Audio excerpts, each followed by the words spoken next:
서울 수도권에서 젊은 시절을 보냈던 분들이라면 건대 입구 안 가본 분들은 아마 거의 없을 것입니다.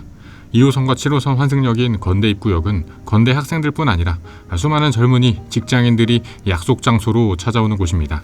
그럼 이번에는 상권 투자에 대해 말씀드리려는 것일까요? 아닙니다. 건대가 있는 자양동에서 넓게는 성수동까지 한번 훑어보며 내 집 마련과 부동산 투자 포인트를 살펴보고자 합니다. 자양동은 구이동, 성수동과 한강에 접해 있는 곳입니다. 특히 2호선과 7호선을 따라 강남, 성수, 잠실, 청담으로 바로 이어지니 사람이 많을 수밖에 없습니다. 꼭 지하철이 아니어도 거리 자체가 강남, 성수와 가깝습니다. 안 그래도 강남과 가까운데 요즘 엄청 뜨는 상권인 뚝섬과 성수역에서도 딱 한 정거장입니다. 그래서 많은 분들은 건대 입구 상권만 지나다니십니다. 하지만 자양동에는 상권만 크게 있는 것이 아니라 부동산 투자처도 이곳저곳 많이 널려 있습니다. 부동산 투자처가 많은 것은 자양동 일대에 그만큼 낙후된 지역이 많이 있기 때문입니다. 자양동으로는 지금 보고 계신 낙후된 빌라와 한국말보다 중국말이 더 많은 차이나타운도 있습니다. 제가 이곳 임장을 갔을 때 건대 입구역에서 출발했는데요. 지하철역 입구에 어떤 아주머니께서 뭐라 하시면서 전단지 같은 걸 나눠주시더라고요. 자세히 들어보니 중국어 신문 하면서 중국 신문을 나눠주고 계신 것이었습니다. 실제 이곳으로 한두 블럭만 더 들어가면 한국말보다 중국말이 더 많이 쓰여 있습니다. 90년대 말에 성수공단으로 중국인들이 일하러 들어오면서 이쪽으로 중국인 밀집 지역이 생기고 양꼬치 거리까지 생긴 것입니다. 그래도 양꼬치 거리는 사장님들이 거의 중국분들이긴 하지만 한국인들이 많이 오가는 곳이기도 해서 제가 마라탕이랑 볶음밥 먹으러 갔을 때도 한국 손님들밖에 없긴 했습니다. 아무튼 앞서 말씀드렸듯 이곳 자양동은 성수동에 바로 붙어있는 땅입니다.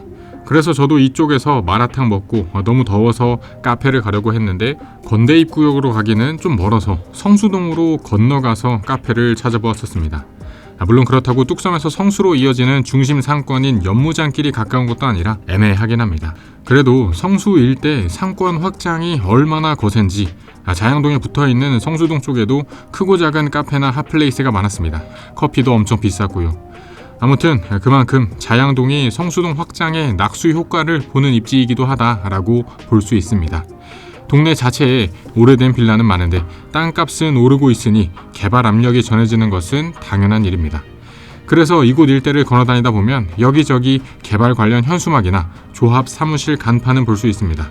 거꾸로 개발을 반대한다라는 현수막도 물론 있습니다. 신통기획, 모아타운 등 여러 개발 사업이 진행 중이지만 재정비 사업이라는 게 말이 쉽지 진도 빼는 것은 정말 오래 걸리는 일입니다. 우리가 영원히 사는 것도 아니니 이런 재정비 사업에 투자할 때는 완공까지 기다리는 게 아니라 적당히 타이밍 봐서 차익만 보고 빠진다라는 전략으로 접근해야 합니다. 아니면 차라리 증여용으로 생각해서 이익은 내 다음 세대가 본다라는 마인드로 투자하시는 분들도 계십니다.